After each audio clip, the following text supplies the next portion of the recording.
it do, what it do. Let it do what it do, what it do.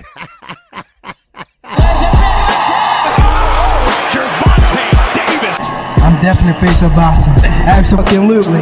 They up the level, I'm gonna up the level with them every time. Shakur Stevenson! I mean what I say, lines only perfect. Oh! Charlo just dropped Lewin with that sweeping right and goes down face first. It's over.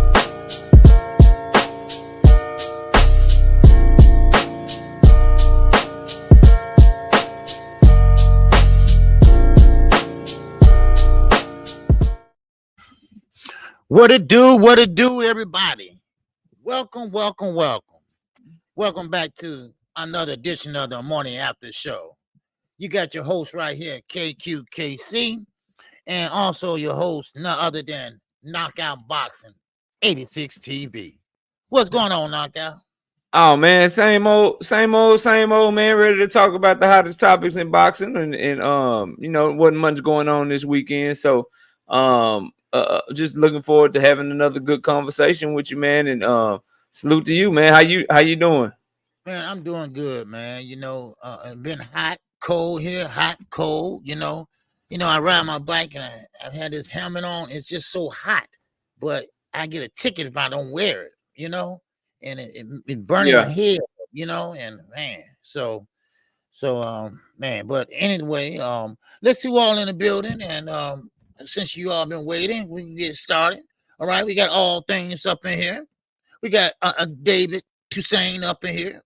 Of course, we got in the building boxing in here.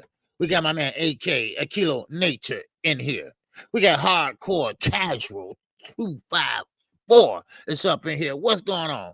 All right, yes sir. We got Don Ditton up in here. You know, I can never say his name right. All right. Anyway, I call him Dundrick them. That's what I call him, Dundrick them in the building. His name is Tricky, bro. Who? Don Tricky? Yeah. Okay. Well, get one of them cooling tubes, OG. Get one of them cooling tubes. All right. Okay, we got Andre Noble up in here. What's good, Andre? All right. And that's all we got for right now. Make sure y'all smash the like button. All right.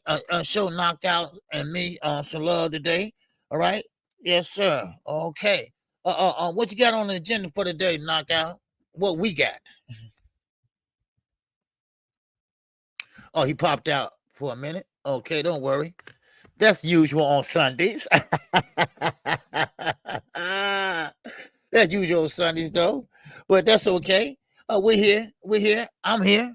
And of course, I missed you all last night. I didn't get a chance to call no fight last night. I could have. I put a poll up, and people like, man, we don't want to see that.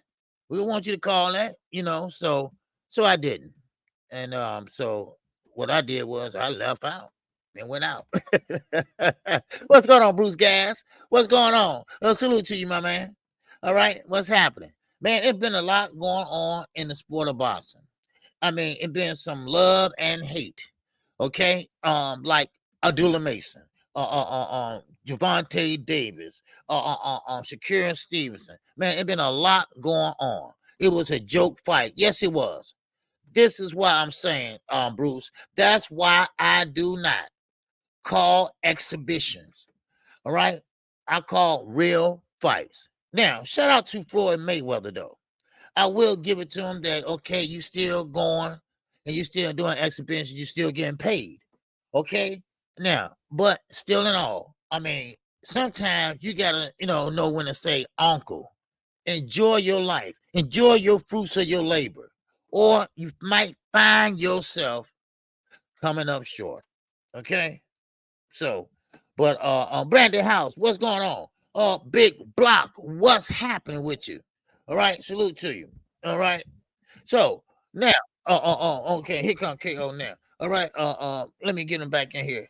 All right, yes, sir. So, but here goes KO again. Yes, sir. So that's why, like I say, I never call exhibition fights, because it just not serious enough for me. And like you said, Bruce, it's a joke fight, so that's why I never do. So, but all right, knockout, you good? Yeah, I'm good. You were talking about that Floyd fight?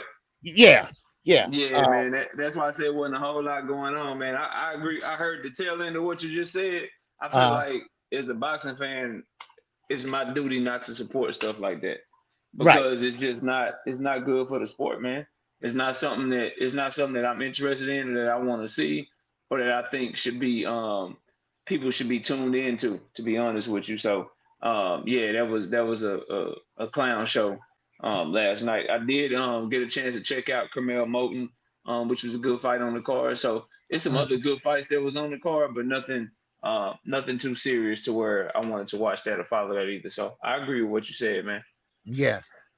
So but they were saying that it was a trash fight. I guess it's talking about the main event. And so Floyd just playing around with the guy. Floyd, I mean, you've been boxing for, since you was little, and you find a guy that just started, a YouTuber, basically, so, and $50, man, going down the drain, Yeah, for nothing. I can't do right. it. I Yeah. can't do it, man. I won't do nothing like that, bro. Yeah, so I just said, hey, oh well. Now I didn't even know who won the fight to this morning, so what you got on the agenda, knockout? Man, so first I want to talk about what's going on with Eddie Hearn and Devin Haney, man. Seemed like Eddie Hearn throwing Devin Haney under the bus. I saw you had put it on like a thumbnail or something, and then we were talking about it today, and then I went and did some research. And Devin Haney telling him to change it. I mean, Eddie Hearn telling him to change his training team, telling him that just a lot of stuff. I'm reading right here. He says Eddie Hearn says, I think and he was talking to Andre Ward. Right. And he says I think he has to look at his team, his dad. I love Bill Haney. He's got his back 100%, but is he the right person to take him forward strategically in the ring? I never liked this 3 or 4 trainer thing where they're in the changing room and they're doing the pads with him. AJ went through that system when he boxed Usyk. He was so lost. The Haneys need one guy. They need one guy to tell him, listen, this is what you do. They never been through that before. No one in that corner had been through that situation before. You have to look at your training team.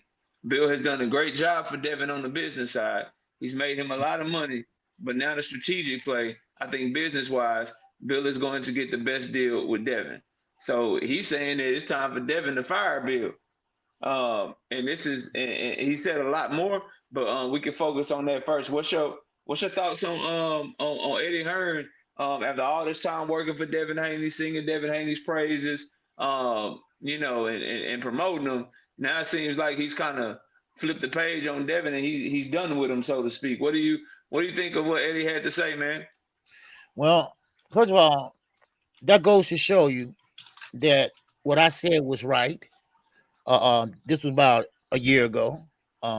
And Tank was right when Tank said you just can't trust Eddie Hearn. Remember, I talked to y'all about this midnight last night when I jumped on live, and I said this. I said, listen, Eddie Hearn, you can't trust him. Tank's already told you all that.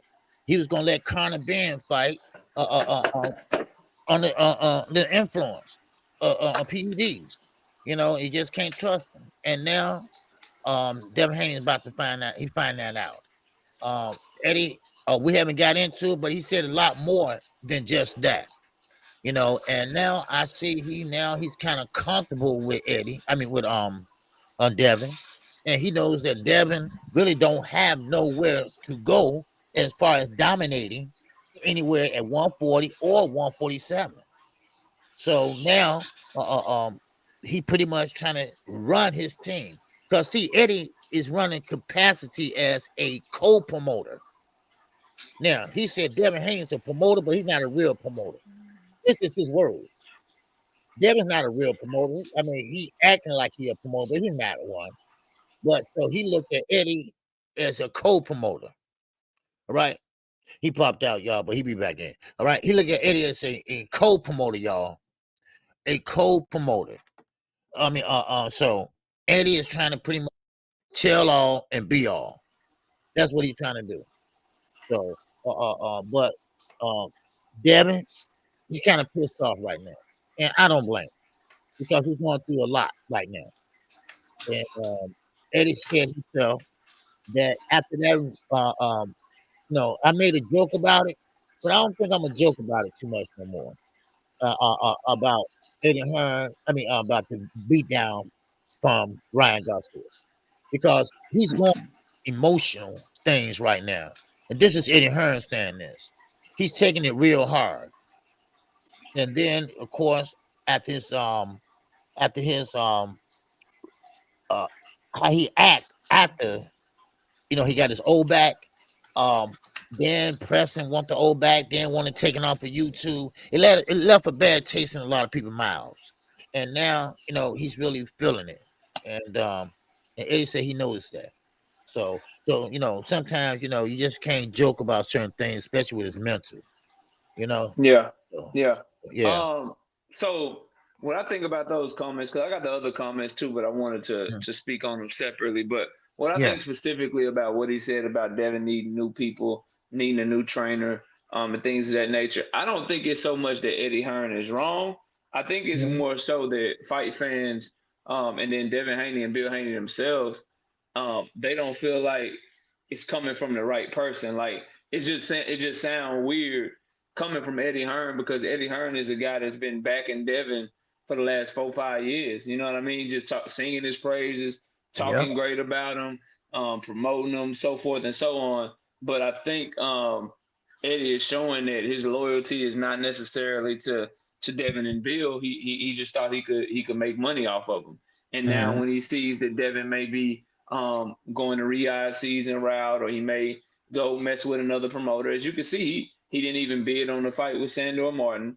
And now he's talking, his tune has completely changed as it pertains to Devin Haney. And we see this in boxing all of the time. Like if a fighter is with Top Rank, you can't get Tim Bradley to say anything negative about him. Tim Bradley would tell you that fighter is the greatest fighter in the world.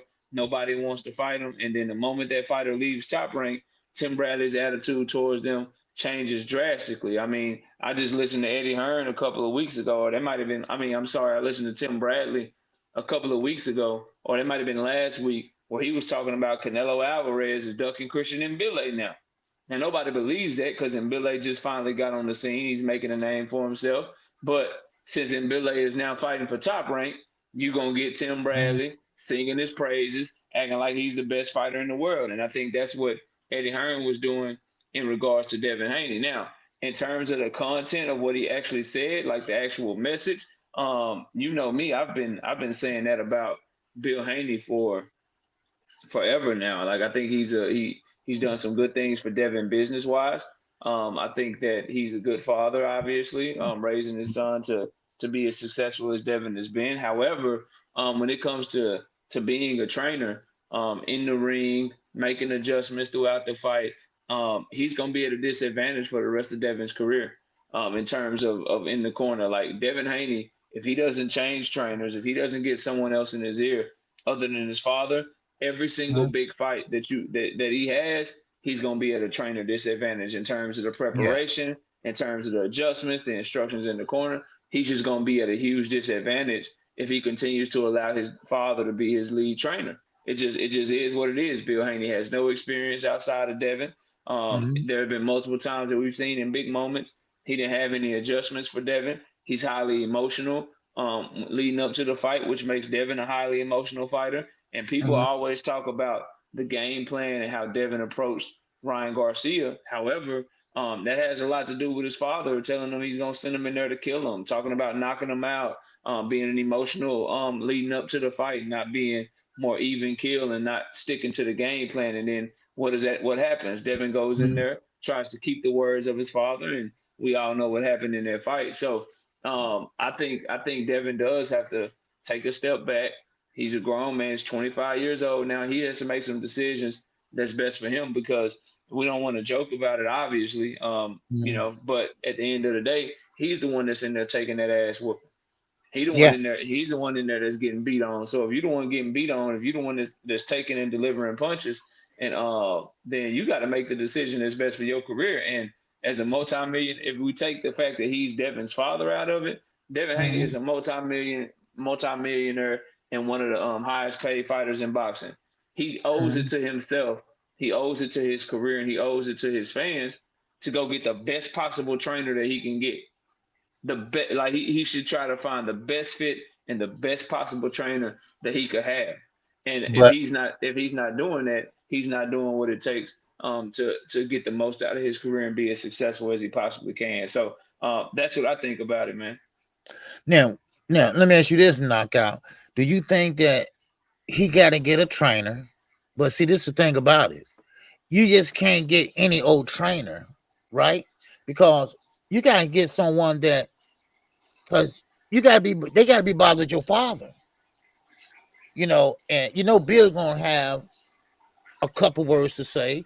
He going to have his input. And, Bill, he rub people the wrong way sometimes. Yeah, so, the best trainers, and that's why I say he got to do what's best for him, because the best trainer's not going to allow that. If you go get you a top-notch trainer, they're not going to allow somebody else to be trying to tell you what to do in camp, trying to be in the corner with you, and they talking, but your daddy's over their shoulder trying to talk too. So that's on Devin, though, because you can probably get a yes man trainer. You know what I'm saying? Somebody that just want a paycheck that'll still let Bill do that. But if he wants to get better, improve, if he wants a trainer with a lot of experience, a trainer that has other championship fighters and things that they're working on outside of him, like if he want a real trainer with a great camp and a great stable that he can get better against, that's always gonna have great sparring for him. That's all, you know what I mean? If that's what he wants, then he gonna have to tell his daddy, man, look, go do some YouTube interviews or something. You know what I mean? Go do some YouTube interviews, go promote me, go try to see what deals you can get. But as far as it's in the ring shit, I need you to take a step back. So there you go. Yeah. So, but no, like this, Earl Spence's father is on the team, but he steps back, don't say nothing, and let Derrick James do what he do. But he's there for his son if he needs him. Yeah, that 100%. I like that. Right, I like that. Now, this is really, I don't think Ronnie will have a problem in saying this, but he had Effie Ajaba, Ronnie Shields, and the thing about why Effie Ajaba is not with Ronnie Shields is one reason: his girlfriend. His girlfriend was always in the way. Always in the way. Every time Ronnie say do this, she want him to do that. And Ronnie just couldn't take it. So he had, Ronnie couldn't deal with him no more. And so I get what you're saying. And you 100% right, because Devin got to do what's best for Devin. Yeah, he the one taking punches, KQ. And J Main in the chat says, but who would be that trainer for Devin? That's the wrong question, J Main. The question is, how many trainers are better than Bill Haney? Right? A lot. So if you supposed to be a world-class level fighter, you supposed to be a world champion, you trying to fight, let your fans tell it and let you tell it you want to be one of the faces of boxing, you want to be a star or whatever. That's the question. Is my dad the best possible trainer? Devin has to decide who would be that trainer, but the answer to anybody that's thinking about it objectively, there are a ton of trainers that offer better instructions than Bill Haney, that are better at what they do than what Bill Haney is, bro. It's just a fact of the matter. Just like if you talk about promoting your son or doing interviews or keeping your son in the media, there's not a lot of people better than Bill. Bill does that very, very well. But we're talking about a trainer. So I don't think the question is who would that trainer be for Devin, because we don't know. That's a Devin Haney decision. But the conversation is, how many trainers could Devin have that are better than what he's currently getting? And the answer is a whole hell of a lot. So he has to me, I agree with what Eddie Hearn said in that instance, but I disagree with Eddie Hearn doing it, because this is a guy that you always bagged and you act like it was big. Like he act like how Shakur Stevenson act like what it was Tank when Shakur said it's bigger than boxing. Eddie Hearn act like his support for Devin Haney and Bill Haney was bigger than boxing.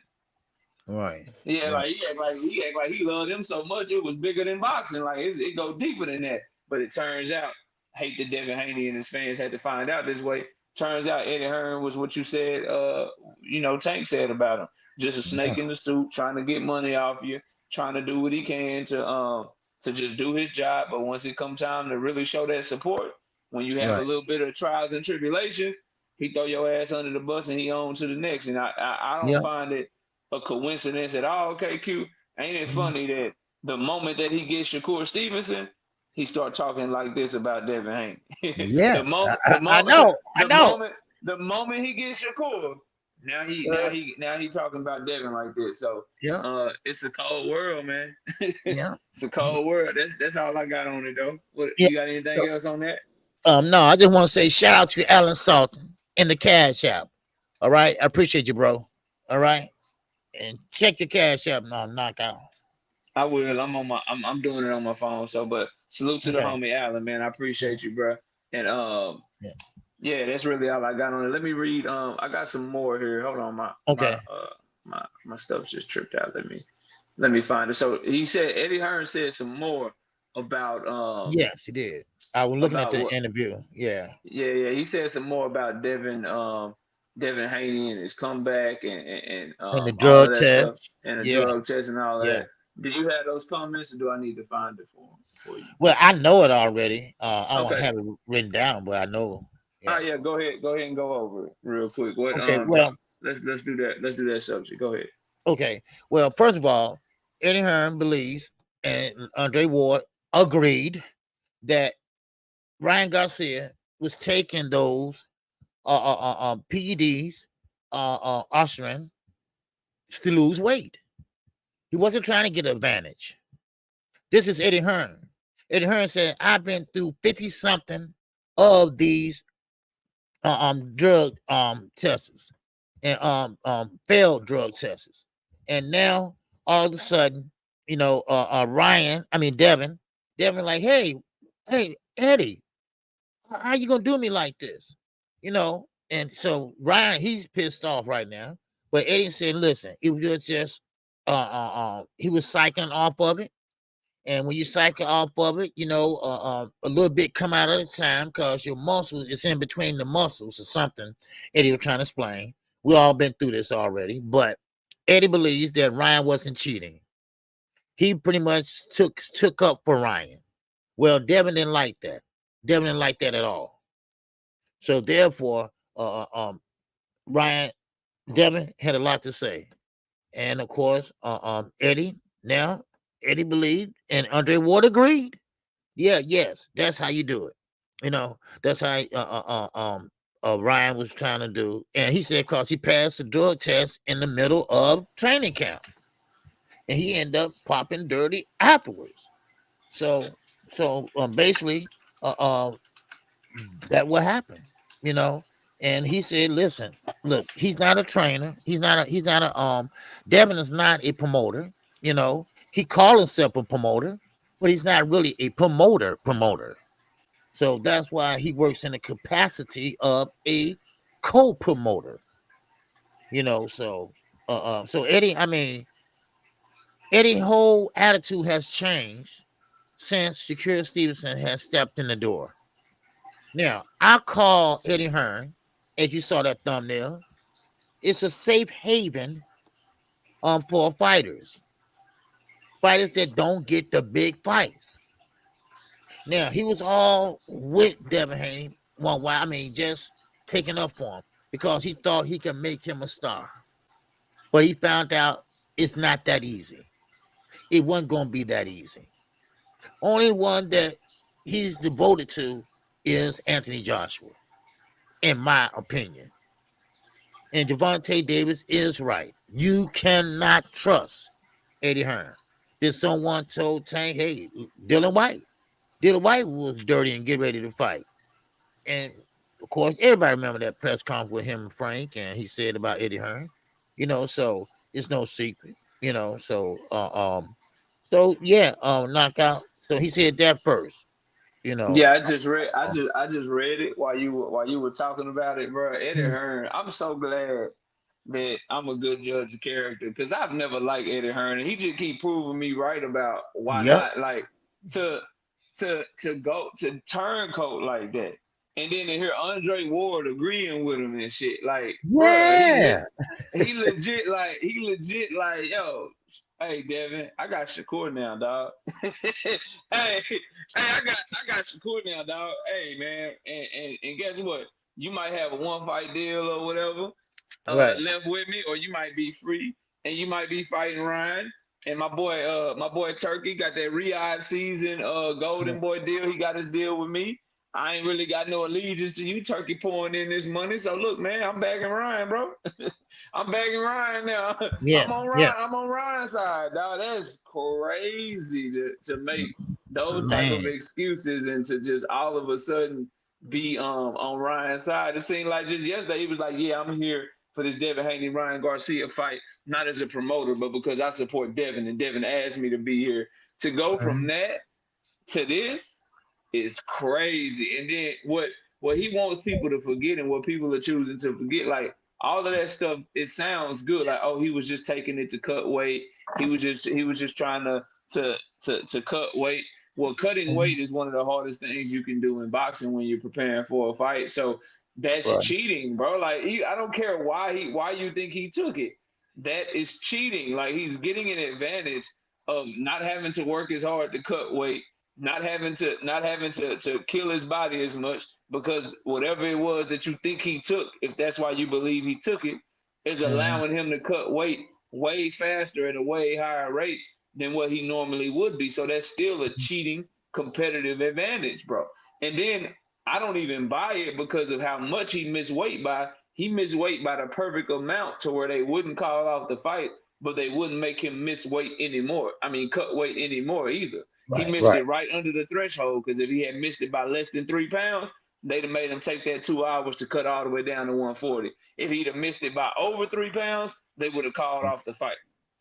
So the fact that he missed it by the perfect amount to not call off the fight but not have to cut any more weight lets me know that that was something that was done on purpose, that was strategic, that was a play to make Devin Haney cut all that weight all the way down, and then have him only cut to 143 so he could have some sort of advantage getting in the ring. But the switch up of Eddie Hearn is one of the most disgusting and despicable things I've seen Eddie Hearn doing. He's lied a lot. He's taken up for Conor Benn when Conor Benn was a proven drug cheat. And now to turn around and do the same thing with Ryan Garcia, I don't see how anyone can trust him. And I'll take it to this, and you let me know what you think on this, OG. This makes me think and makes me ask this question. Shakur Stevenson on a 2-fight deal with Eddie Hearn, allegedly. I got my doubts. I think it could be longer, but that's what they're reporting, so that's what we'll go with. On a 2-fight deal with Matchroom, allegedly, if he does fight Zepeda, Shakur Stevenson better be careful, man. He better be careful that they don't try to rob his ass. Because if Golden Boy and Riyadh season and Turkey and Eddie got anything to do with it, and Shakur is on his last fight, and they know they got Zepeda locked up for even longer, if that fight go down, he better be careful, man. I don't know why. All right, Shakur, go ahead and trust Eddie and them if you want to, man. What you think of that, man?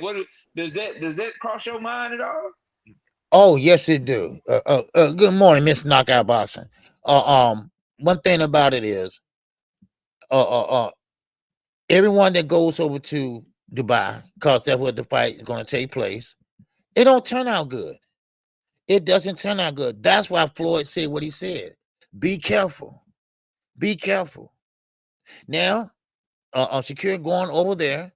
Now, this is my opinion. I think he's trying to get out the way of Gervonta Davis, because he knows that they don't work like each other, and Tank is not going to work with Eddie. So that's just my opinion. But now, and you're right, Knockout. I agree also with you. I think it's more than 2 fights. So but anyway, yes, he's gonna go over there, and if it's a close decision, you're gonna lose that close decision. I'm gonna tell you right now. I think they have something going on where they looking for someone else besides Shakur Stevenson. Because Shakur Stevenson is not a really selling out crowds here. And plus, Shakur Stevenson is not a knockout artist. Shakur Stevenson is not but a pure boxer. He is a pure boxer, but they can't market that, So I think he's taking a big chance. I think he would have been better off staying a free agent. And then he can pick his fight, go here, go there, go there, go there. But now he's locked in.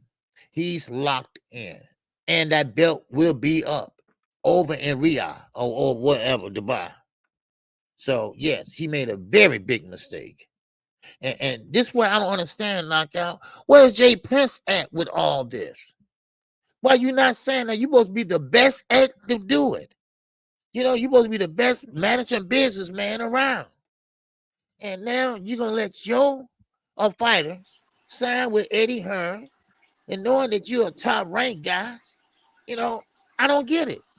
Oh, he is a great businessman for himself, for himself, for looking out for his own interest, bro. Mm-hmm.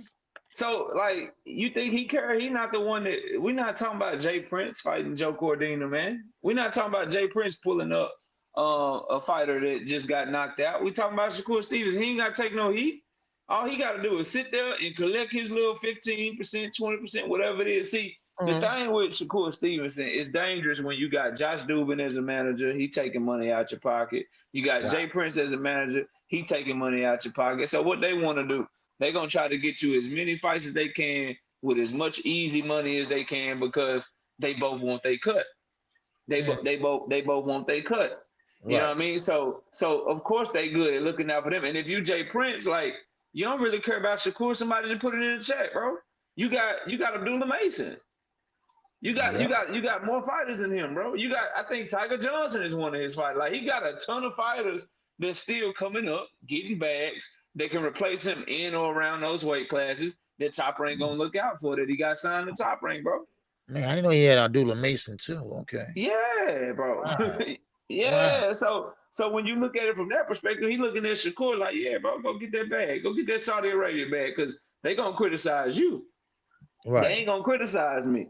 And I'm gonna get my bag regardless. So he's cashing Shakur out for as much as he can, for as many easy fights as he possibly can. But to what I was asking you about, the way that my mind working, the way I think about it, if you Riyadh season, if you Eddie Hearn, if you're Oscar De La Hoya, what do they all want? KQ, they all want in on. If you're DAZN, even the network, what they want in on that PBC business. That's why DAZN keep feeding their fighters to Canelo Alvarez. Well, who do Turkey and them want to be able to get in business with and do a pay-per-view with? They want to do one with Tank Davis, right? Right. And so if you at the end of your contract, if you Shakur and you fighting Zepeda, and they know that if you win, you could take that WBC belt and you could just go make a fight with Tank directly. Man, and they know that if you lose, though, they got Zepeda as the champion, and now Tank and them got to go holler at Zepeda for a big fight. What you think they want to happen, bro? That's why you got to be very careful when you maneuvering in boxing as a free agent, because we all see what the things that DAZN, that Golden Boy, what they were willing to do in the games they were willing to play to get that belt up off of Devin Haney, or try to. Ryan just missed weight, but to at least make sure that they got one to fight. You see what they was willing to do, man. So so it is what it is, bro. I think Shakur, and his fans, be very careful. I don't think Joe Cordina is a threat to upset the apple cart, but if Zepeda does end up fighting him, and Zepeda is aggressive and he has a high level of activity, and Shakur ain't keeping him up off of him, he ain't putting on a master class. Don't be surprised if you get a decision that you don't like, bro. Like, don't be surprised. Don't be surprised at that, because it's a dirty game out there, and it looked like Eddie Hearn and them are playing it right now. Shit, even if you Shakur, as a Shakur fan or Shakur himself, man, you better look at how Eddie doing, Devin. You better look at how Eddie doing, Devin, bro. Like, your team better look at how Eddie Hearn doing Devin Haney right now, bro. Right. Cause he might have the mindset like, good for Devin, and they love me. See, he better wake up and this is what I mean. You gotta have someone around you that with some basic common sense. Look, and Terrence Crawford, now allegedly, what I'm hearing from somebody close to this camp, they're saying that look, Terrence Crawford told him stay away from Tank right now. You're not ready to fight him right now. Now, this is what I'm hearing. Now, how true that is, I don't know. But this is what I'm hearing. So, but Ellen Salton said, if Devin ever comes back, who y'all think he could actually fight without getting knocked out? Anybody? I think the perfect fight would have been for him to defend his belt against Sandor Martin. Yeah, I think that's what he should have came back at. But I mean, it's plenty of dudes, man. If he come back at 147, I think he could safely fight a number of guys that don't have a big name. I think Barrios is a dangerous fight, and I don't want to see the fight because Barrios is supposed to be trash. Standing Onus is dangerous. We know what Boots is, so none of the champions, but maybe some lower level guys. He can come back and fight a Jamal James. Jamal James won't knock him out. So somebody like it's guys for him to fight at 140. As I said, Sandor Martin ain't really got no power. Richardson Hitchens ain't gonna knock him out. Montana Love, I think he can beat a Montana Love or something like that. So there's plenty of guys that Devin can come back and fight. The issue is for me is that belt was his leverage. That belt was his opportunity to either A, continue to get big fights at 140, or B, go ahead and defend the belt, and then he can use the belt to come up and get an immediate title shot at 147 pounds. So I think he made a huge mistake because of pride, because of ego, and dropping the belt because he felt like they were undervaluing him, and he felt like he was worth more than what the purse bid was. But the market spoke, man. Nobody bid on your fight. Nobody wanted to pay for it, and he should have defended his belt against Sandor Martin, because now if he comes back to 140, what incentive do promoters and do champions have to fight you? You don't have a belt, bro. And they can't, and they don't feel like they can make money off of you because all your shit flop all the time. So your one bargaining chip to make people come to the table because it's a unification fight, you lost that shit, and then now you can't even move up and petition anything because you're not a champion. So what incentive does Mario Barrios and the PBC? What incentive do they have doing business with you for one fight? So I think that was a huge mistake. But to answer the question, Alan, there's a ton of guys that Devin can fight that we don't have to worry about knocking them out. But we'll see what he does, man. I'm very interested to see his next move, because I think dropping that belt and going into recess was a huge mistake by him, in my personal opinion. Yeah. Now, let me ask you this, knockout. Why is Devin Haney suspended? Because of the punishment he took. Okay, that's why. Okay. Yeah, because of the punishment that he took in that fight. Okay. That's what I figured. Okay. I thought it was something else someone was saying, but okay. I think he took too much punishment, and sometimes they usually suspend you for, a few months, to get yourself back right. And yeah. 100%. So one other thing that I wanted to ask you about, I saw your title and you said people hating on Abdullah Mason? Yeah. What's going on with that, man? Man, I don't know. It all started with Kid Austin's father. Okay. Now, Kid Austin's father, did an interview with Coach Malachi. And he did one Mill City, and he pretty much been making his rounds. He's pretty much looking like Bill Haney now. Yeah, he a reject Bill Haney. I got you. Right, exactly. I got you. And now Abdullah Mason is making some noise, and people are talking, and people are saying great things about him, but no one knows who Floyd Schofield is. So he believes that Abdullah Mason ain't fighting nobody but cab drivers. Abdullah Mason, he's not even ranked. We ranked. We fight better fighters than him. And we are better fighters than him because we are ranked. He's not ranked. He's just a young fighter coming up. And which is true, but what he's doing, and everybody can see he got the goods. right? And now Kid Austin, he's a good fighter. Don't get me wrong.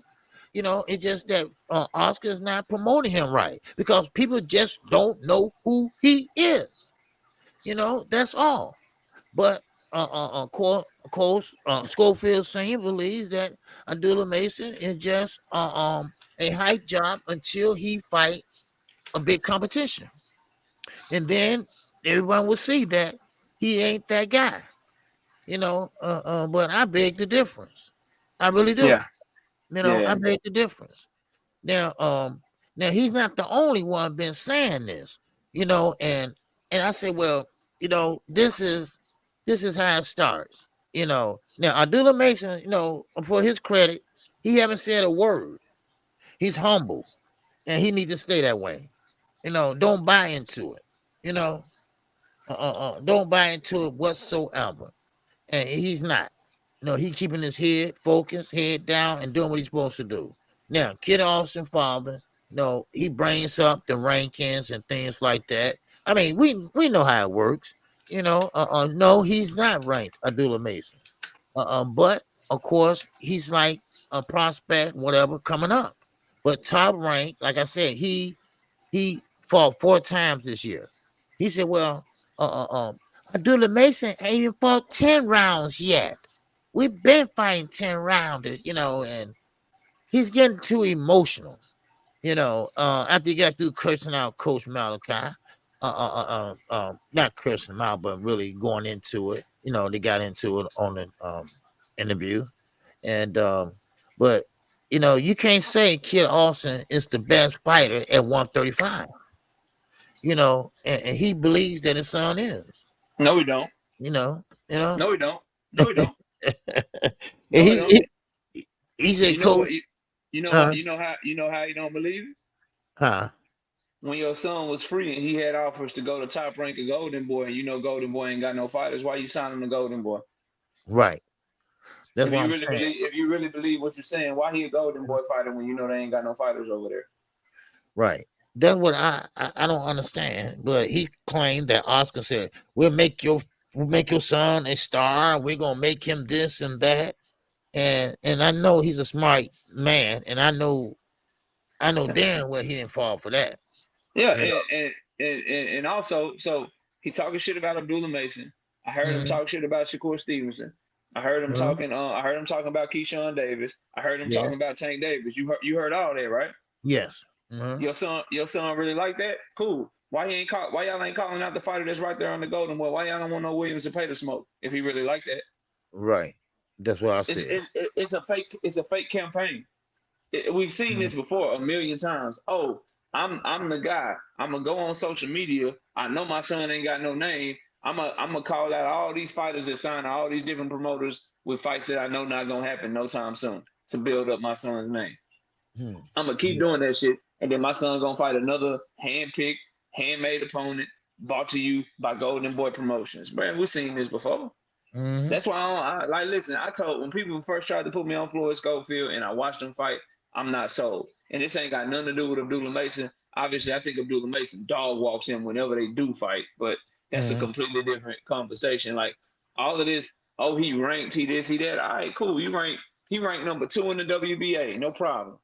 Williams Zepeda ranked number 1. Why you don't just fight him to try to see if you can beat Tank Davis mandatory? If you really like that, Then then he goes into Abdullah Mason got a style, and that's why he's beating these guys because they match him up with his style. We know his style, but I'm not gonna say nothing because I don't want to mess up his brand or whatever. But we know how to beat him already, you know. So okay. I mean, Well, it's Well, hate, leave Golden you Boy. know. Leave Golden Boy and show us. Or a Right? matter of fact, you ain't gotta leave Golden Boy. See, because you Mhm. know Turkey will do this shit. Go Yeah. ahead and see if they'll put you and Abdullah Mason on the Riyadh season card. They Right. got a Riyadh Right. season card coming up February 2025, according to reports. See if they'll put you on the Mhm. Riyadh season card if it's really like that. If you really believe that, Right. go in and No. talk to Right. these YouTubers on YouTube saying you want smoke, saying people ducking you. Man, I ain't. I done seen this before. We seen this for 2-3 years, man. 2-3 Yeah. years. All these dudes is doing, man, is taking the same Bill Haney playbook and trying to run it themselves. But Yeah, Floyd Schofield ain't as good as Devin, bro. No. So I'm not trying to hear that shit, man. Like he can miss me with that, bro. Floyd Schofield Sr. is a reject Bill Haney. He's not as good at talking noise as Bill Haney, and he don't make it as believable as Bill Haney tries to make it. Like he's not as good. He's calling plays from the same playbook, man.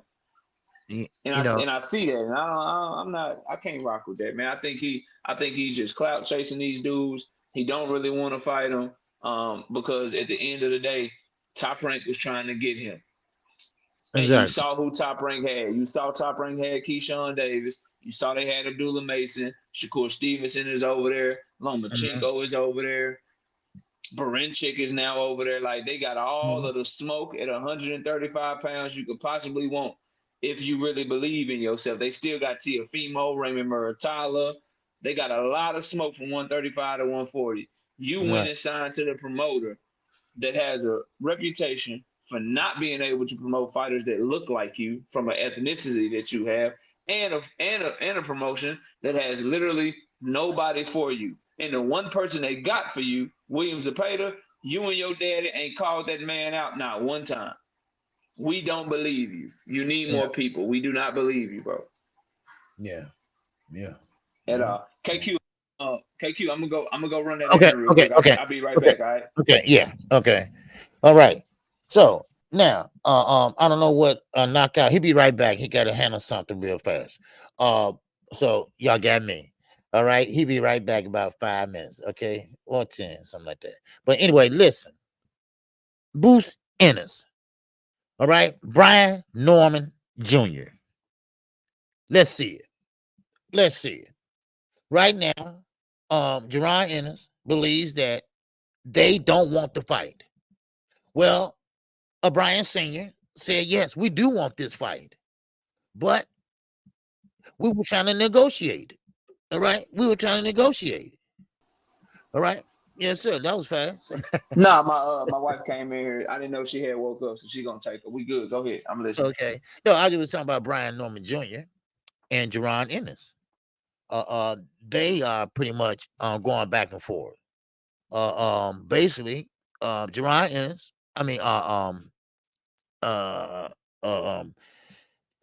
Norman Jr. and Sr. sent the an offer over to Bruce Ennis.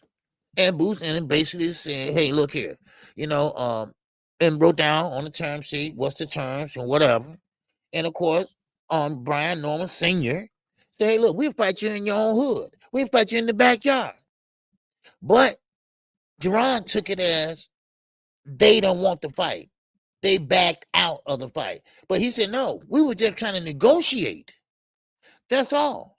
We were just trying to negotiate, like, that was a low offer y'all gave us. Because we're champions too. We want to unify. Let's make it happen. But we need a little more money. So that's all they were trying to do. But now, and Bozy didn't know anything about this now. Bruce didn't tell Bozy that he got that. So I don't know what's what, but now they are trying to get that ironed out. I want to see that fight. And that fight could be in Philly, like Brian Norman Jr. and Sr. want. And they believe they can beat Jaron Ennis. So, now I don't know about that, but I'd like to see that deal get done. So that's what they was going back and forth about on Mill City, Senior. And Hackett also. Yeah. Jaleel Hackett, he wants some smoke. But right now, they're not concerned about him right now. Yeah, of course not. He's just now getting right. He just signed his matchroom deal. Right. So from my sources, Brian Norman Jr. and Jaron Bruce Ennis, they doing this shit just to build up they fights that they actually gonna have and make it seem like each other is the one that's ducking, because Bruce Ennis is about to fight a undesirable fight. And Karen Kukadaji and Karen, whatever his name is. Right, Karen. I said, man, we've seen this before. And Brian Norman is already slated to be on Keyshawn Davis's undercard on November the 8th, I believe it is. Keyshawn Davis is fighting Gustavo Lemons. Brian Norman Jr., they looking for an opponent for him to be on that undercard already. Wow. So Okay. so what I'm hearing and what I'm being told is this is just Eddie Hearn trying to save face for Boots Ennis, because Boots Ennis really won't smoke. And the same with Brian Norman and his father. They really won't smoke, but the promoters are really trying to do their own thing in-house, and they don't feel like the fight is cross-promotional big enough yet.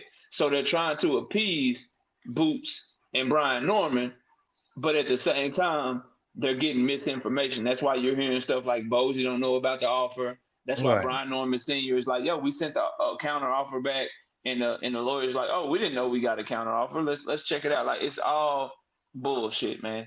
At the end of the day, Top Rank is setting up Brian Norman on Keyshawn Davis undercard. So when that happens, y'all remember who told you this. They setting him up on Keyshawn Davis undercard because think about it, KQ. Brian Norman just became champion. He just beat Giovanni Santillan. That Giovanni Santillan fight extended Brian Norman's contract by like 2 years or 3 years or something. Because you know when you win a belt with Top Rank, they automatically extend your contract. It's like a trigger in all their contracts that they do to all their fighters. So they extended his contract. You think for his first title defense that Top Rank is want him to risk losing a belt in the welterweight division to Boots Ennis and letting Matchroom get a hold of that belt? Same thing for Matchroom. It ain't that they don't believe in Boots Ennis, but they want to make money off of him. He just put 14,000 people in Philly. So what we gonna do? We're gonna send your ass back to Philly again, where we know you're gonna sell out, and we're gonna put you in there with an opponent that we don't have to pay. We don't have to pay Karen shit, and we can make money off of this fight.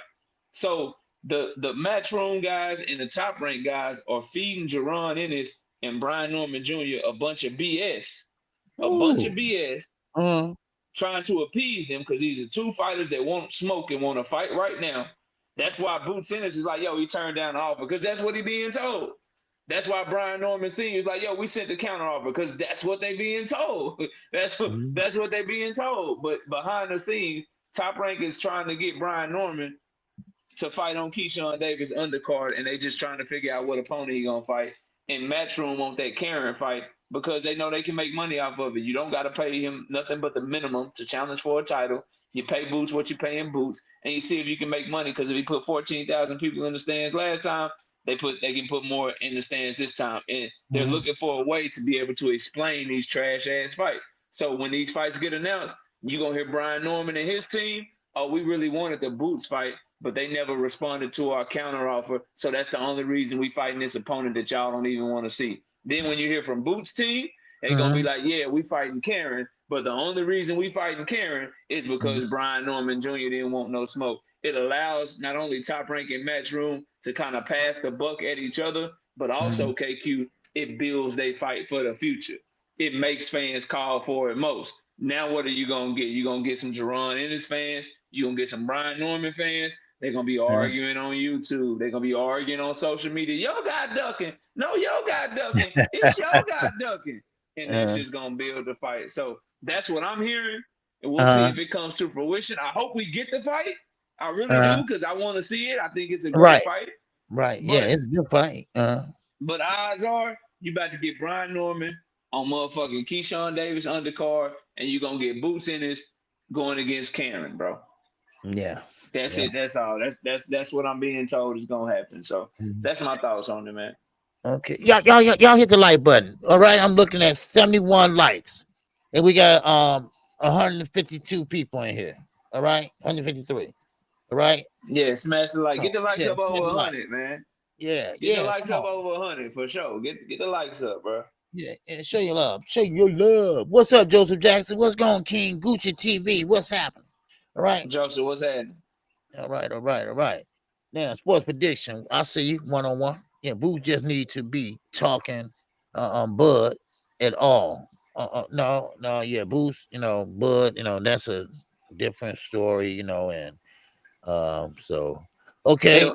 I wanted to ask you too, KQ. Well, further drive that point home, Eddie Hearn is telling Boots, we sent the offer to everybody. We sent the offer to Stanley Onis. We sent the offer to Mario Barrios. Now, if it's serious, Why are you sending an offer to Mario Barrios when it's a strong ass rumor going around that Mario Barrios and Manny Pacquiao might be fighting? Right. And you're sending offers to people that already duck boots in this, and that's why he had to leave Showtime and PBC. That's why he couldn't sign with PBC after his Cameron Duncan deal expired. The only thing PBC could offer him was Subriel Matias because none of the 147-pound fighters wanted to fight. So Exactly. Eddie Hearn's just trying to save face with Boots, man. That's all. He's just trying to save face with Boots and let Boots know he's trying. But in reality, we about to get Boots Ennis versus Karen Kugadaji and watch. That's what we're gonna end up getting, man. Yeah, and see, Eddie, man, I don't know what to say about this dude because everyone that signs with him, you end up finding a UK fighter, or you're gonna end up finding some type of trash fight that we didn't ask to see or don't want to see. And I remember when Devin Haney went over there a long time ago. I mean, who was he fighting? Nobody. And I mean, this went on and on for a while. And listen, we got to quit making excuses for fighters. If you signing over there and Eddie Hearn didn't get Devin Haney any big fights, Eddie Hearn didn't get Demetrius Andrade any big fights. I remember that. Quigley, yeah. So what we got to admit is if guys are signing to Eddie Hearn, it's because getting the big fight, getting the fight that they claim they want publicly is not as important to them as just getting some money. That's just what the case is. When guys decide to sign with Eddie Hearn, they sign over there, especially Black American fighters, because that's what we're talking about, right? Right. They sign over there knowing that he has a history of not getting anyone that looks like them any big fights. So if you sign over there, you know that you ain't gonna get no big fight. So that is on you, bro. That means you didn't want smoke. That goes for Shakur Stevenson, Devin Haney, Demetrius Andrade, anybody like that. Demetrius Andrade was first. Never got Canelo. Never got Triple G, right? He didn't get a big fight until he left. And he finally got the David Benavidez fight. Devin the Dream Haney, Jojo Diaz, Jorge Linares, Yuriokis Gamboa. He didn't get his big fights until he did what? Left Eddie Hearn. Yeah. Shakur Stevenson's 2-fight deal. Which one of them is a big fight? Neither one. All right then. Like so we can't be like, yo, he want all the smoke. And then we see what's going on, and then he go sign somewhere where they ain't never got no smoke for him anyway. Like that's crazy, bro. I don't want to hear about he chasing greatness. No, he's chasing the bag. That's what it is. And he chasing get out the way.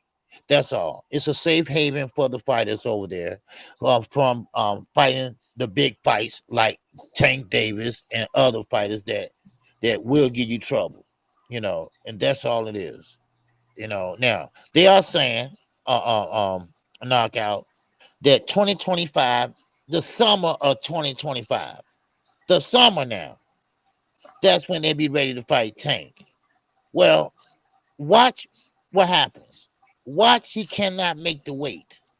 Watch something like that come around. And then we'll get, like I told everybody, Devin Haney and Gervonta Davis. That never came to fruition and never will. And same with Shakur Stevenson.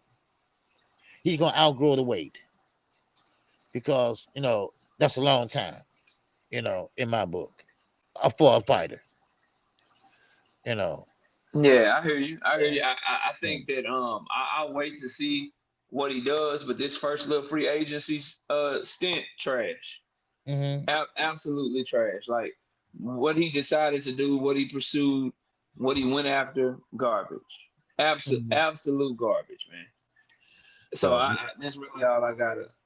He said, "So are you calling Shakur a duck?" KO, yeah, I've been calling him a duck.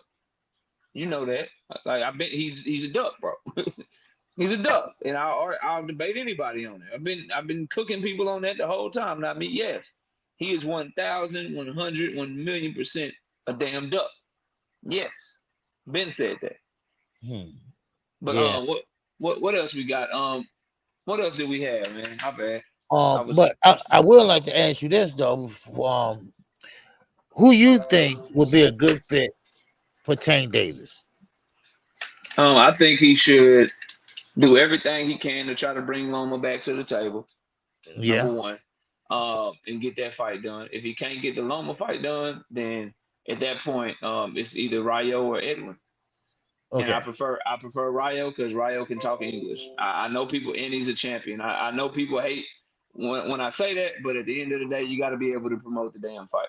You got to be able to talk about the fight, and that fight puts him as a champion at 135 and 140, which makes him more flexible for big fights after that fight. So I think that's the better fight for me, just for what could be next. And now that Shakur and Loma done ducked him, those are his last two options. So Edwin or Rayo, is what he would do if he somehow can't pull off getting Lomachenko in the ring. But what I think needs to happen first is they need to revisit Loma and say, man, what is it going to take to get you in the ring in November? What do we need to pay you? What needs to happen? What's up? And then just see if they can get him back to the table and get that fight done. Okay. Because see, me and you on the same page with that English and speaking English, because I like to hear them talk that ish. I want them to promote the fight and promote it, and just like Tank will promote it. I mean, this is why Canelo. A lot of people didn't know this. This is why Canelo took up English. He wanted to be able to speak to the American people because he lives in California. And I mean, he has a house in Mexico, but he mostly is over here. And this is one of the reasons why he wanted to speak English. A lot of people don't know that. He want to be able to say, hey, curse you out, whatever he need to do, whatever he need to say, and that's a thing. That's a tool that we know what you want.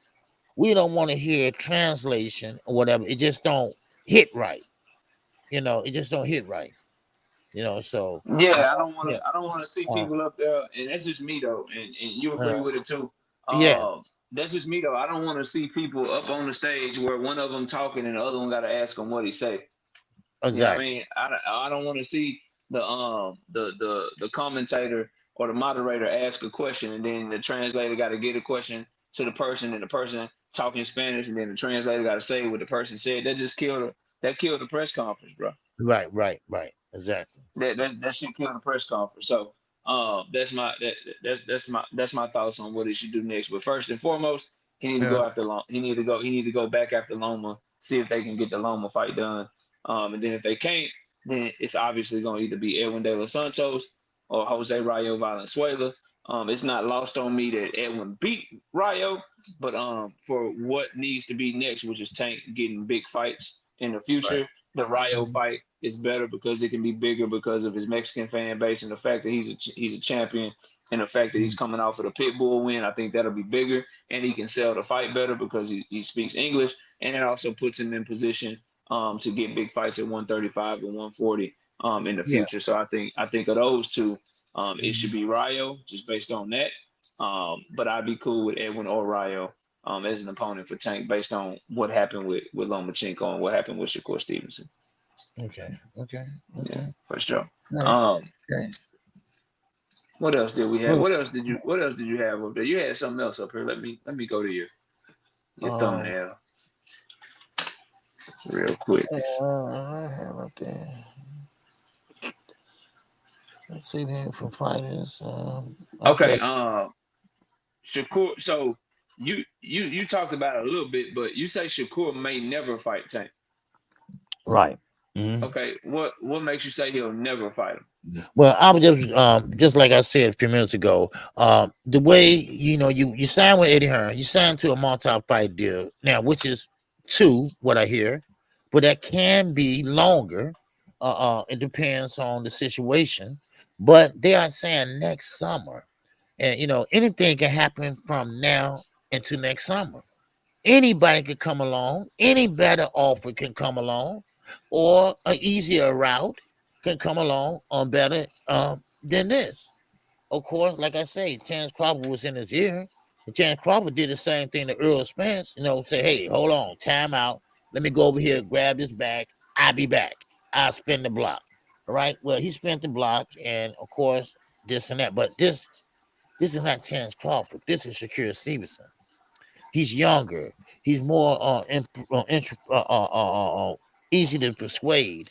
And now I see Jay Prince, it's not really, showing no resistance of him saying that, look, you need to get this deal done, get it over with, and still be a free agent so you get that Tank fight.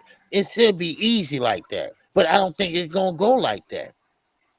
I don't think it go like that, So, and that's why I want this fight. We need this fight. This fight need to happen because only way you're gonna find out if they fight each other. What's up, young world? The only way you're gonna find out if they fight each other. That's the only thing.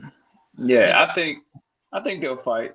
I think they'll eventually fight. I think Shakur Stevenson is just uncomfortable with the shit right now because of his last two performances. That's why he's in a position where he's fighting an Abdullah Mason level fight. He's fighting a kid Schofield level fight. He's literally being put in there with an opponent to manufacture a good performance because his last two performances been trash. They don't think he can afford a third performance in a row that's garbage. So they're putting him in there with somebody that's manufactured for him to look good against. And if he doesn't look good in this fight, then I'm with you. And people are waiting to see kinks in the armor. Like Tank came back heavy, man. He came back strong against Frank Martin. He's looking like a whole different animal right now. And maybe guys are trying to see if maybe he start dancing with Adrian Broner again, start clubbing again, start lose a little bit of that discipline, get a little comfortable and stuff. So he's a monster right now. So I think they're trying to make Shakur look good, build his confidence up. Because let's be real. Do you really want your fighter fighting Tank Davis after the Artem and after the Edwin performance? Like, do you want to go from Artem, Edwin, how you looked in those fights, what happened in those fights, directly to Tank Davis? So I think the fight can still happen. I'm gonna hold out hope for it. I just know it's not gonna be in the next two, and it's not gonna be in the next two because Shakur Stevenson don't want it to be. It is what it is. I did want to read this to you though, because people keep asking. Yo, why Shakur pick Joe Cordina? Why is he fighting Joe Cordina? We all asking this question, and we have our answer because Shakur Stevenson answered the question, and then he tried to delete the tweet. But you know me, I caught the tweet. I caught the tweet and screenshot it before he could delete it. So this is what. So some guy asked him, and shout out to my boy Knight Rider. He sent this over to me. Guy asked him. Guy asked him. He says he's talking about Eddie. He says. He won't keep it real, just like he lied to y'all about Tank.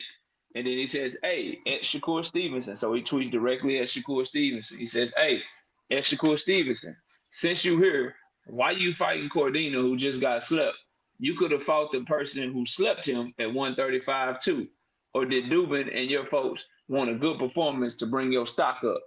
Shakur Stevenson says, because Turkey and Eddie wanted a British guy, and he's the only one with a big enough name and accolades. And I chose the money over you bitch ass N-word, you know what I mean, that don't matter much. So he letting you know right there. he letting you know right there. He's fighting Joe Cordina because Eddie Hearn wanted him to fight somebody from the UK. And because he chose money over what the fans want to see. So that's why. What do you think of that? That's his reason, KQ. The money. They tell me I'm tripping though. They gonna call me a Shakur Stevenson hater for just reading you what he said. Like that's what he said, bro. So you see influence. Whew, man. He is fighting. He is allowing his stock to plummet because Turkey and Eddie wanted him to fight somebody from the UK, and because he chose money over what fans think. So what you think about that, man? Well, and I'm like Dragon Assassin. Cordina is not really big in the UK. Lost Punch Out TV. I talked with him. He's not really he's from the UK. He's not really a big name in the UK. He's a 130 pounder, which they pretty much paid to come up to 135. And of course, yes, he is from the UK though. And of course, Shakur obliged Eddie Hearn. But what happened to, look at Ryan Garcia. Ryan Garcia said, I don't want that fight. I want that fight. I want that Tank fight. Make it happen. Make it happen. What now? Where's that energy at? Where's that energy at from Shakur Stevenson? Okay, now, if you couldn't get the Tank fight, Okay, then say, no, I want no Cordina.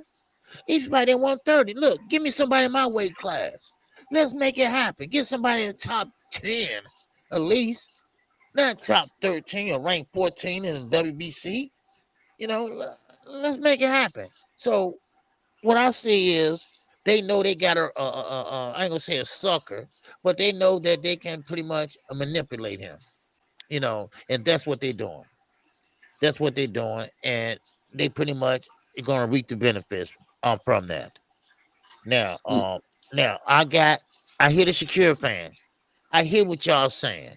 Well, he only had one loss. But that loss was a knockout. And he just coming off for a loss. Just coming off of that loss. And you go on to fight for a title? A title? Because I know his belt is gonna be up.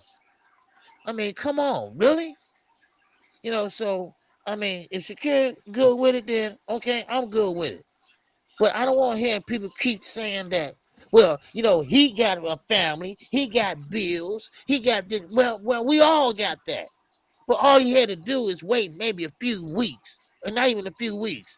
How about a month? You know, I think that's all he could have had waited. You know, and you know, what's the rush? What's the rush? You know, and it just mind boggles me that people is so impatient, and you know, fighters. I get it. You know, you want to make some money, but sometimes all money ain't good money, and we are starting to see that now. Look at Devin Haney. Now, guess what, Shakur? You're gonna be next. You're gonna be next. They're gonna squeeze all the juice out of you, and then kick you to the curb. You know, so I just don't get the young fighters. And you know, if you got a manager, what is he there for? What is he there for? You know, I mean, to get along, to go along, to get along. You know, so I mean, so Shakir, he wasn't lying. He wasn't lying. Yeah. You No, know, he wasn't lying. yeah, He did what he thought was best, which was get an easy right, payday. That's right, that's what that's what he decided to take was an easy ass payday because he don't right, care about putting on a good performance no more. He don't care about who the fans want him to fight.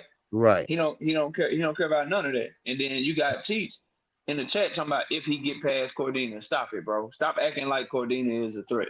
If he don't get past Cordina, he a hype job. Let's stop it. We ain't finna act like Cordina is supposed to be some threat, like it's a good fight. Oh, we gotta really watch out for this guy. No, bro. He chose an easy payday because Hmm. that's what Turkey and Eddie wanted him to do. Which is so if he was willing to do that, now remember, Eddie is the one that told him hold off on the Tank fight too. So he Uh, listened to him in that regard too. Y'all forget that though.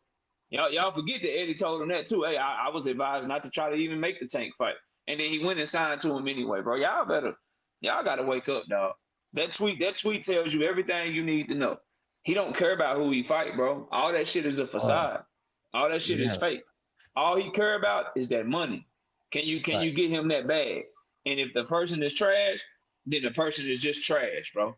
If they garbage, if you gonna pay me for a garbage ass opponent, you pay me for a garbage ass opponent. I'm cool with that. He's letting you know that. So y'all believe all these tweets, all that boogeyman shit, all of this. Oh, I want the smoke. I want to prove I'm the best. I want to take on the best. He had an opportunity to tell Turkey and Eddie, no, Cordina is not good enough. If you want me to fight somebody from the UK, get me somebody else. Eddie got tons of UK fighters, bro, Yeah. between him and Turkey. There are tons of UK fighters that he could have fought that would have been a better fight than Joe Cordina.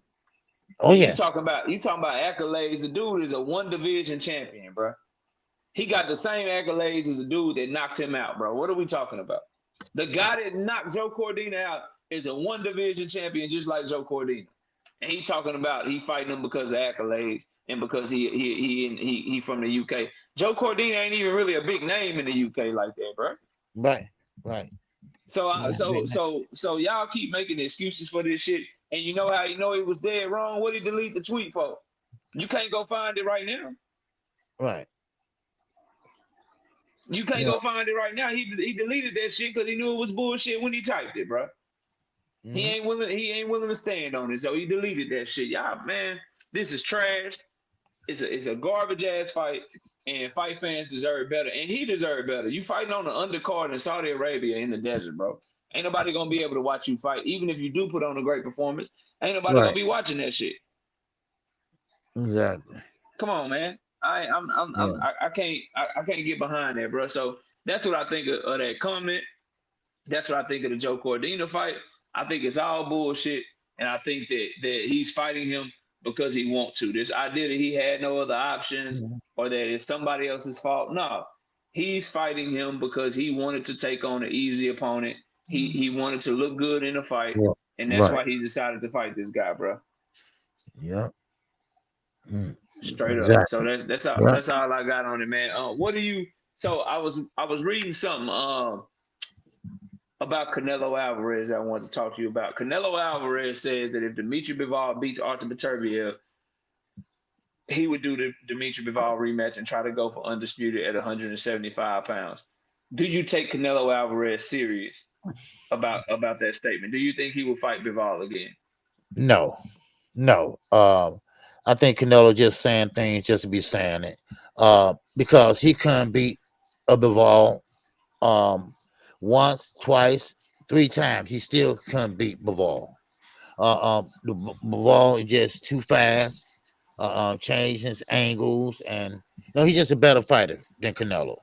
And so Canelo, whatever reason he had to say that, maybe he just want to change the subject from David Benavidez to that. I don't know, but no, he don't want to get another L on his record. That's the whole reason why he don't want to fight David Benavidez. This is why he don't want to fight Terrence Crawford. This is why he wanted to fight who? Edgar Berlanga. Because he knows that he's not a good fighter, but he's strong, but that's all he has. So no, Canelo just pulling our leg, and he's on his last leg. He's on his way out the door. So so that's basically what he's doing, is pretty much cherry picking and riding it out till it's time to ride into the sunset. That's what he's doing. Yeah, for sure. I mean, you can tell it's bullcrap because why don't you just want the winner of the fight? Why does the winner have to be Bivol? So if Beterbiev win that shit, you don't want that fight no more? You ain't trying to get beat up on by Beterbiev. You only want it if Bivol wins, bro. Right, that's what I'm saying. You don't want it if Beterbiev wins. So you only want it if Bivol wins. So, man, I don't take that serious, man. People, what I tell you all the time, OG, we've been doing this show for a few years now. I always say it, bro, when people got a fight coming up, they'll fight anybody. They'll fight anybody. When they already got a fight signed, bro, they'll fight anybody. Anybody can get it. Anybody is on the table. I'll move up and do this. I'll move down and do that. And every time, bro, he's no different. You know what I mean? Like, what he even talking about Benavidez. Hey, Benavidez, if the money's right, the fight could happen tomorrow. Like, Canelo right now is a dog. He'll fight anybody and everybody. So it's no different. It's no different for him than it is for anybody else, man. He's just talking to talk because if that's the case, he know he can get the winner easy. Like, it ain't gotta just be Bivol. If you say you want the winner of that fight to go for undisputed, you can make that fight. You Canelo Alvarez, Beterbiev and Bivol, either one of them will fight you next if they win. They'll put everything else on hold for you. And boxing will too. So I'm not trying to hear that, man. I don't believe any of that. The last thing you and I haven't talked about together, I've seen you talk about it on your own. Okay, hold on. Let me grab this super chat real fast. Not me. What's going on? He said a lot of content creators who kept it 100, always critical of Canelo, AJ, and Fury are not making excuses for this shit. He said he meant are now making excuses for this shit. Are now making excuses for this shit. It's so disappointing. Yeah. Oh yeah. Most definitely. I mean, yeah, man. I mean, everybody usually that's how it go though. People will justify when somebody they like. So it's a lot of people. He's talking about the Shakur Stevenson shit, right? It's a lot of people that like Shakur Stevenson that are fans of his that are not necessarily fans of Canelo, AJ, or Fury, and when Shakur Stevenson does the same type of shit that Canelo does, picks a trash ass opponent, has other options, then people make excuses for Shakur, bro. They try to tie that shit into Tank Davis when Tank Davis has nothing to do with Shakur Stevenson being willing to fight such a trash ass opponent, bro. That's Oh, yeah. all Shakur Stevenson. Like Shakur Stevenson told you, he didn't. He even answered the question. He didn't say I'm fighting Joe Cordina because Tank Davis didn't want no smoke. I'm fighting Joe Cordina because Tank Davis didn't send me an offer, so I'm just staying busy. No, he told you I'm fighting Joe Cordina because I chose money over what y'all want, and because Eddie and them wanted me to fight a UK guy. So he told you what it was. But yet still some of his fans will blame Tank Davis for the shit. No, he didn't. Why are you blaming Tank when he didn't? He's okay with that shit, bro. So I think that's what he's alluding to, and I can't help but agree with him, bro. That's some bullshit. Like, it is what it is. Shout out to excuse me. Shout out to D1 and the Cash App. I appreciate you, bro. All right. Yeah, appreciate it, D1 with the 2-piece in the Cash App, man. Thank you so much, bro. Appreciate the support. So the last thing I wanted to ask you about that we haven't talked about together, that we've talked about separately though, is this PBC article, this Premier Boxing Champions article that came out about how things are ramping up, how they about to do 4 or 5 events to end the year, about the Warner Bros. Discovery deal that they're looking to get done for next year. That talks are going really well for them to get that deal done, where they're gonna have a TV deal with Warner Brothers. Just looks like some good news is happening around PBC, man. What did you think of that article, and what do you think of what's going on at Premier Boxing Champions right now? Well, you know, I went over that on one of my live streams I did. I forgot what day it was. The same day I went over how Turkey and all these guys gonna have to reel in that money, and they cannot be investing over in the United States. Yeah, it's in the Financial Times if y'all want to read it. But now I went over it also, how they're gonna have to start spending money over in their country. And because they own all that, so they don't have to pay extra like over in America. They're losing money. Because when the war started with Russia and Ukraine, gas prices skyrocketed. Who benefited off of that? The Middle East. And now it's leveling out. They lost $23 billion. So now Turkey boss said, no more of this. We're not going to be handing out money. So they invested in the FIA Cup, the soccer, football, whatever, all the way to 2037. Well, now no more spending. So watch, these fighters going to find out. You can fight. We're going to pay you, but you're going to have to be in Dubai. So, but anyway, I think PBC, and that's the same day I went over this. PBC, I think, first of all, they making fools out of these people saying they don't have any money. PBC must have been going broke back in 2016. Well, they still here. They still striving. They still making moves. Yes, they had to stumble a little bit because Al Heyman's mother was on her deathbed. Okay, that's why he turned off his phones and everything. Okay, now he's back, and now he's making great moves. He's going to be putting on fights, which I think is great. No pay-per-views. Matter of fact, they're going to be bringing fighters in that we haven't seen at all. I think it's a great move. Carl always said Top Rank always promote their prospects and contenders. They do a great job of doing that. A great job doing that. Now, I like what PBC is doing. They are trying to finish this year off on a high note.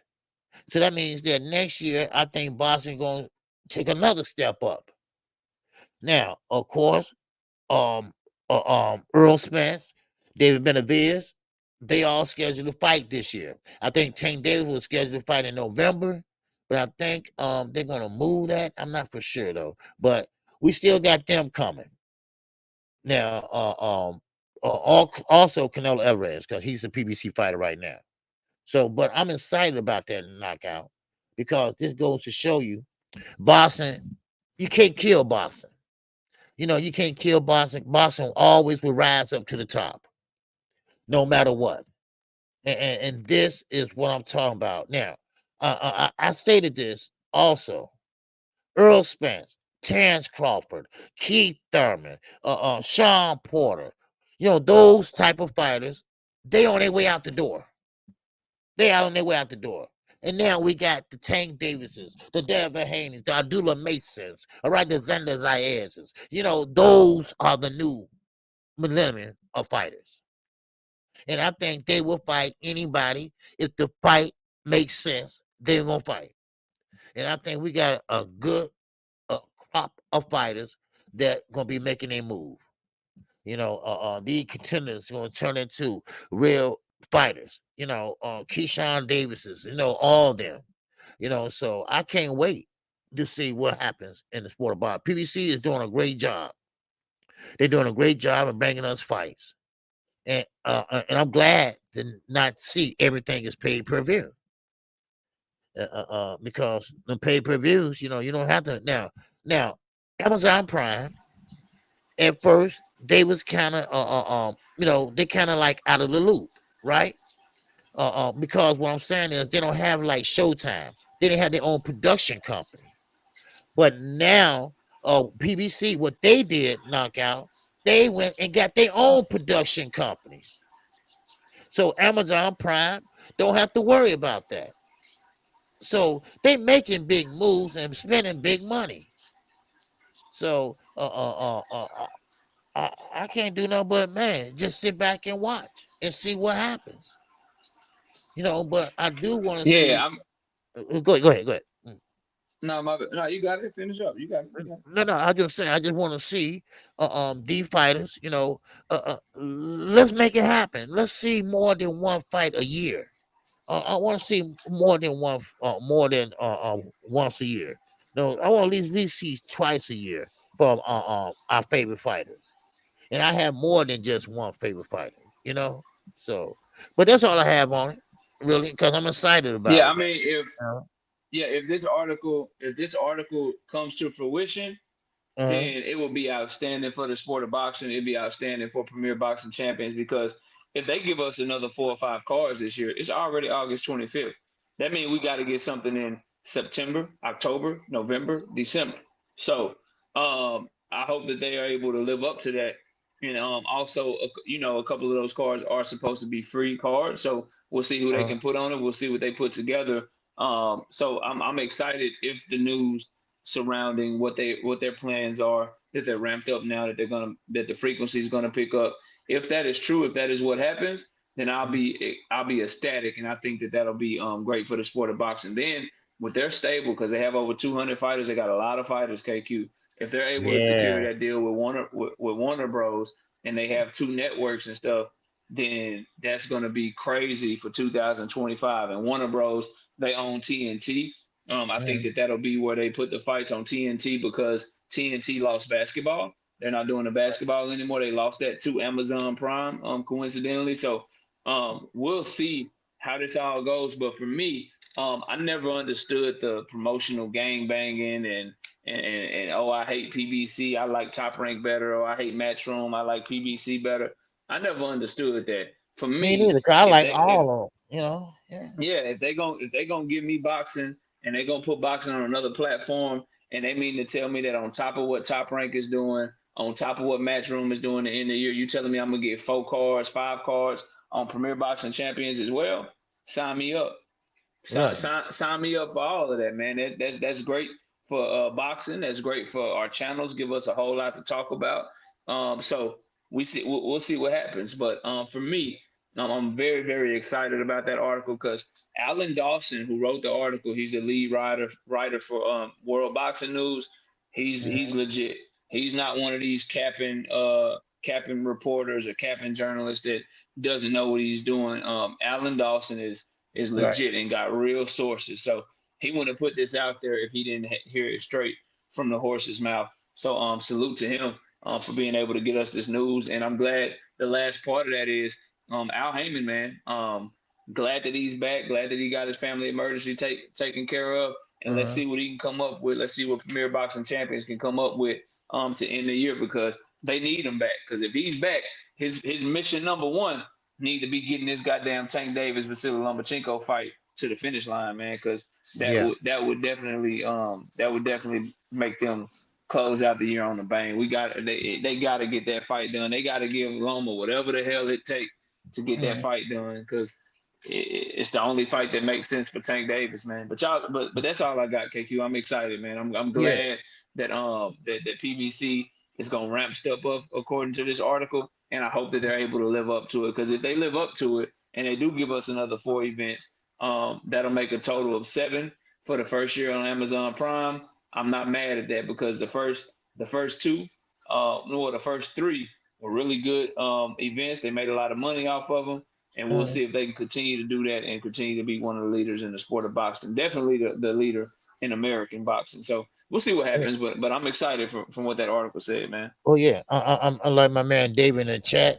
No, we be patient. Just be patient. We're gonna get everything we want. Not everything, but I think we'll be happy. I think we'll be happy, and we have a lot to talk about. Not me. What's going on back in that super chat? He said, what worries me is that without Al Heyman, PBC scene lost. Yeah, he need to groom somebody so when he's out or something like that, because Stephen Nelson wasn't been running PBC, right? But he wasn't doing a great, sometimes you just, So similar to WWE, when Vince McMahon was out and the WWE was sold, things changed drastically. Okay, yeah. I hear you. So he need to groom somebody to take his place when he need to, chill, or never know what can happen, But knockout, man, look, I want to say something, man. Look, keep up the good work, my brother. Okay? I just want you to know that. Keep up the good work. And always keep being you. Okay? Because I just noticed, Oh, yes, sir. Yes, sir. I ain't changing for none of these people, man. None of these haters. Yeah, none of these haters, none of these other content creators that's talking bad about me. I ain't changing for none of y'all, bro. That's what I say, for none of y'all. So I'm gonna say the same, but appreciate you, KQ. Yep. You're doing a great job, man. And good family man. And like I say, you're a young man, and you got the whole life ahead of you, man, and great wife and family, man. Do your thing, man. And with that, man, anything else? Sir. Knockout. Y'all boys take it easy.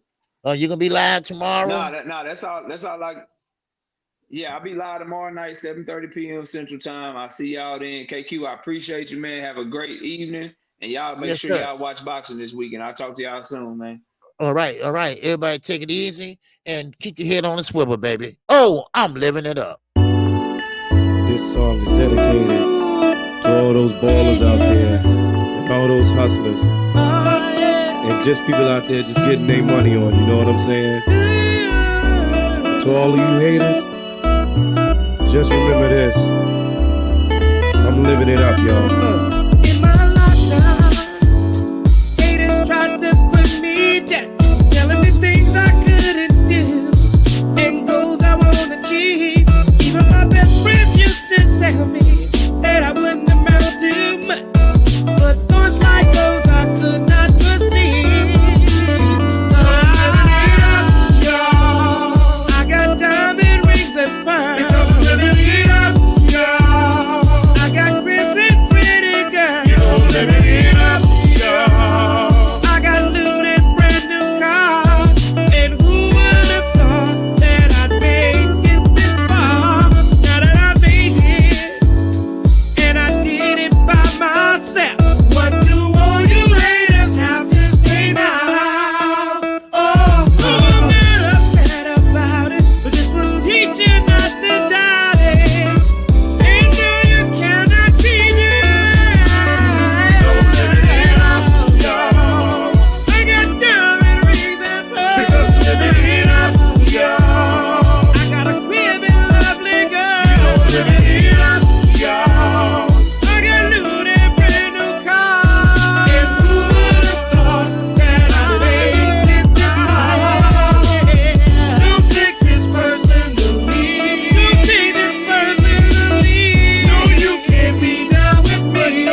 blood belongs to you.